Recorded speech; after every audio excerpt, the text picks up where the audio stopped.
एक तरफ धातु हो जाएगा, दूसरी तरफ आधातु। उपधातु में हम लास्ट में जो है लिख लेंगे कि इसमें क्या होता है, धातु और आधातु दोनों के गुण पाए जाते हैं, ठीक है ना। तो एक चीज ध्यान दीजिएगा, धातुओं में जो है इलेक्ट्रॉन त्यागने की क्षमता पाई जाती है। क्या करने की क्षमता? त्यागने। त्यागना का मतलब क्या होता है? निकालना, त्यागना या निकाल देना। तो त्याग कर या निकाल कर ये क्या करते हैं? धनायन बना लेते हैं, ठीक। और आधातु जो होते हैं इलेक्ट्रॉन को क्या करते हैं? तो ग्रहण करते हैं। तो ग्रहण करके जो है, ग्रहण करना मतलब क्या हो जाएगा? दूसरे से लेना, ठीक। और ग्रहण करके या ले करके या क्या बनाते हैं? तो माइनस बनाते हैं, ऋणावेश बनाते हैं। कोई दिक्कत नहीं है। एग्जाम्पल की अगर बात करें तो यहाँ पे हमको एक चीज ध्यान देना है कि इनका जो एग्जाम्पल हो जाएगा, एग्जाम्पल हम थोड़ा समझ लेते हैं।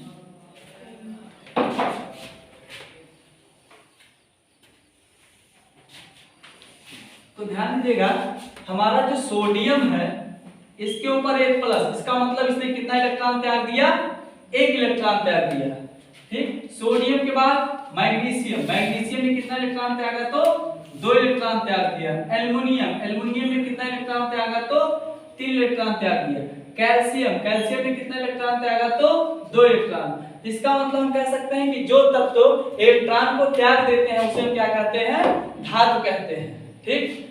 और आधातु जिनमें इलेक्ट्रॉन ग्रहण करने की, तो जैसे क्लोरीन, फ्लोरीन, है ना, ब्रोमीन और आयोडीन। कोई दिक्कत? तो हम कह सकते हैं कि इनमें जो है इलेक्ट्रॉन को ग्रहण करने की क्षमता पाई जाती है।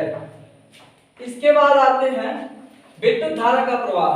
तो एक चीज ध्यान दीजिएगा, विद्युत धारा का प्रवाह जो है ये मुक्त इलेक्ट्रॉनों के कारण ही संभव। जहां पर मुक्त इलेक्ट्रॉन नहीं, मतलब फालतू इलेक्ट्रॉन, घुमक्कड़ टाइप, है ना, तो जहां पे मुक्त इलेक्ट्रॉन पाए जाएंगे वहीं पर विद्युत धारा का प्रवाह संभव, नहीं तो संभव नहीं है।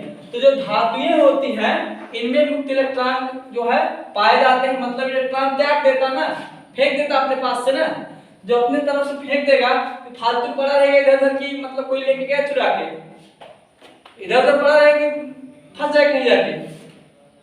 अरे तुम्हारे पास कोई सामान ऐसा है जिसका कोई उपयोग नहीं है, तुमने फेंक दिया, तो वो जो है आप वहीं पड़ा रहेगा, जब तक कोई लेके नहीं जाएगा तब तक गायब भी हो जाएगा। अरे बोल सकते हो, मुंह है कि गूंगे एकदम बहरे हो गए सब।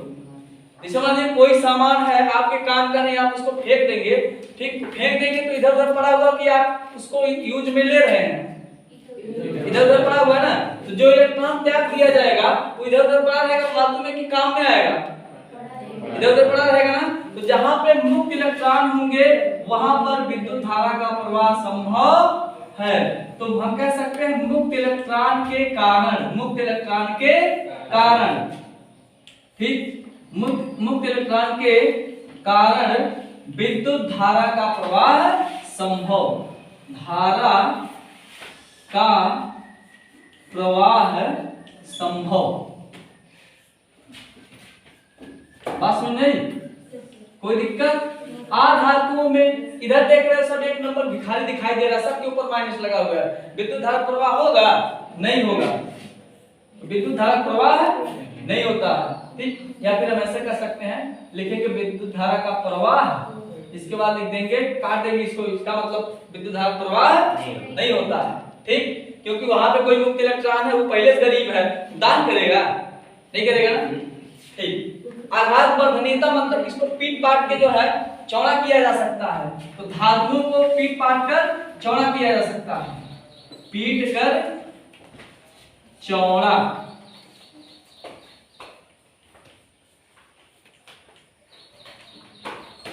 करना, ठीक। तो धातुओं में क्वालिटी पाई जाती है, लकड़ी को आज तक पीटे हैं, बस समझे, तो लकड़ी आज तक नहीं पीटा है, तो इसका मतलब इसमें आघात वर्धनीयता नहीं पाई जाती है। तार बनाना, ठीक, एल्युमिनियम का तार आता है ना, एल्युमिनियम का तार मार्केट में आर्केलाइट, ये कंपनी वो कंपनी, विप्रो कंपनी है ना, दुनिया भर का है। और कापर का तार, इसका भी तार देखे है ना, तो हमारे लाइफ में यूज होता है। बोलते नहीं कापर का तार बढ़िया होता है, एल्युमिनियम का तार नहीं बढ़िया होता है, एल्युमिनियम फैल जाता है, कापर वाला क्या होता है, सही होता है। ठीक, ये हो गया। अब आधातु, लकड़ी का आज तक तार बना नहीं बना है ना। रिंगिंग साउंड, आप जो है कहीं पर भी अगर मान लीजिए आप एल्युमिनियम गिराएंगे या कापर, ठीक है ना, गिराते हैं तो वहां पे क्या होगा, वो गिरने के बाद आवाज करेगा ना, धातु जो गिरने के बाद आवाज करता है। लेकिन रिंगिंग साउंड का मतलब कई बार आवाज करना है। तो जैसे मान लीजिए आपका जो है कोई सामान गिरा, लोहा या फिर ये भी धातु है ना, तो कई बार जो जैसे मान लीजिए आपका लोहे का कोई सामान है, वो अगर गिरेगा तो एक बार आवाज करेगा, एक से ज्यादा बार, एक से ज्यादा बार, कई बार आवाज करता है ना, कई बार आवाज करना। ये क्वालिटी किसमें पाया जाता है, हम कह सकते हैं जैसे लोहा, ठीक, जैसे लोहा, ये क्या है, धातु है।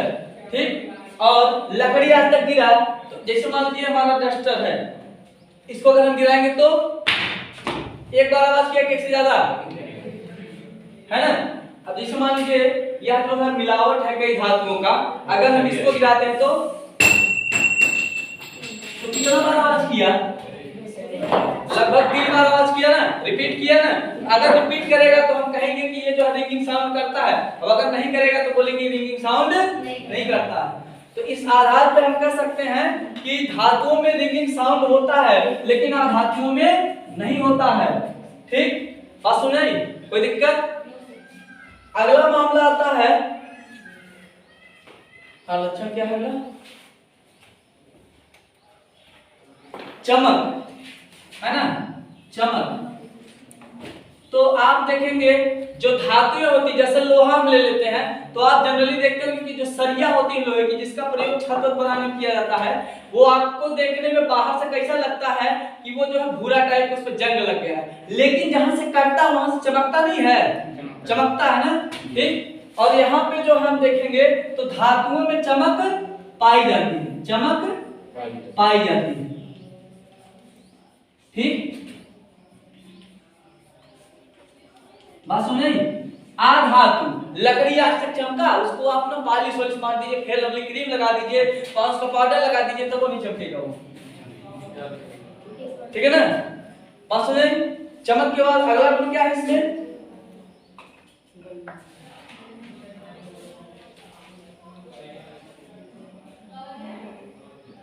गलनांक और क्वथनांक। गलनांक और क्वथनांक। अच्छा, गलनांक और क्वथनांक होता क्या है, एक चीज ध्यान दीजिएगा, जिस तापमान पर कोई वस्तु पिघल जाए उस तापमान को उसका क्या बोलते हैं, गलनांक। ठीक, और जिस तापमान पर कोई वस्तु भाप में बदलना शुरू हो जाए उसको हम क्या बोलते हैं, उसका उबलना शुरू हो जाए यार, ठीक ना। जिस तापमान पर कोई वस्तु उबलेगा तब भाप बनेगा, पहले बन जाएगा। हाँ, तो जिस तापमान पर कोई वस्तु उबलना शुरू हो जाए उसी को हम क्या बोलते हैं, उसका क्वथनांक। लोहा वगैरह जो बहुत ऊंचे तापमान पे लगभग 3,500-4,000 पे, है ना, 3,000-3,500 पे, तो लोहा जैसे मान लेते हैं एग्जांपल के तौर पर लोहा, ठीक ना, लोहा को जो है आप जलते हुए आग में डाल दीजिए कि क्या हो जाएगा, पिघलेगा, लेकिन अधिक तापमान पर। तापमान क्या लेगा, बहुत अधिक लेगा। बात सुन रही। और मान लीजिए आप कोई आधातु ले लेते हैं, तो जैसे आधातु में क्लोरीन, फ्लोरीन, ब्रोमीन, आयोडीन, ये जो है कम ताप लेगा, ये क्या करेगा, कम ताप लेगा। बात सुन रही, कोई दिक्कत नहीं ना। तो ये था हमारा धातु और आधातु में अंतर। ठीक, अगर बात करें उपधातु की, तो एक चीज ध्यान दीजिएगा, उपधातुएं जो होती हैं इनमें एक क्वालिटी पाई जाती है कि ये धातु और आधातु दोनों का गुण दिखाते हैं। ठीक, तो यहाँ पे हम उपधातुओं का कुछ एग्जांपल लिख देते हैं, उसके सहारे जो है आप लोग समझ जाएंगे। ठीक, यहाँ पे हो जाएगा हमारा उपधातु, उपधातु। उपधातु इंग्लिश में क्या बोलते हैं, मेटलाइट, TALLOID। तो इसका एग्जांपल हो जाएगा एंटीमनी एसबी, एंटीमनी Sb, इसका संकेत क्या होता है? Sb। ठीक, जर्मेनियम, जर्मेनियम का संकेत क्या होता है? Ge। गैलियम का Ga होता है कि ध्यान दीजिएगा, कंफ्यूज मत होइएगा। ठीक, सिलिकॉन,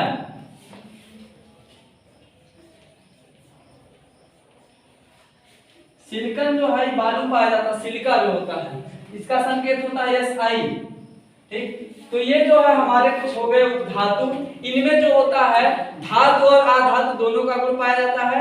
अगर बात की जाए कि इनमें जो है दोनों का गुण कैसा पाया जाता है, तो जैसे मान लीजिए विद्युत धारा का प्रवाह ले लेते हैं, सबसे सस्ता और टिकाऊ एग्जांपल। तो विद्युत धारा के अगर प्रवाह की बात करें तो जो धातुएं होती हैं और ये उपधातुएं होती हैं, सामान्य तौर पर इसमें विद्युत धारा प्रवाह नहीं होगा, लेकिन जब आप गर्म कर देंगे तब इसमें विद्युत धारा का प्रवाह थोड़ा बहुत होना शुरू हो जाता है। ये था हमारा अधातु और उपधातु। तो हम कह सकते हैं कि उपधातुओं में धातु और अधातु दोनों के गुण पाए जाते हैं। उपधातुओं में क्या होता है कि धातु प्लस अधातु दोनों के गुण पाए जाते हैं। कोई दिक्कत नहीं ना? ये हमारा कंप्लीट है, कोई दिक्कत?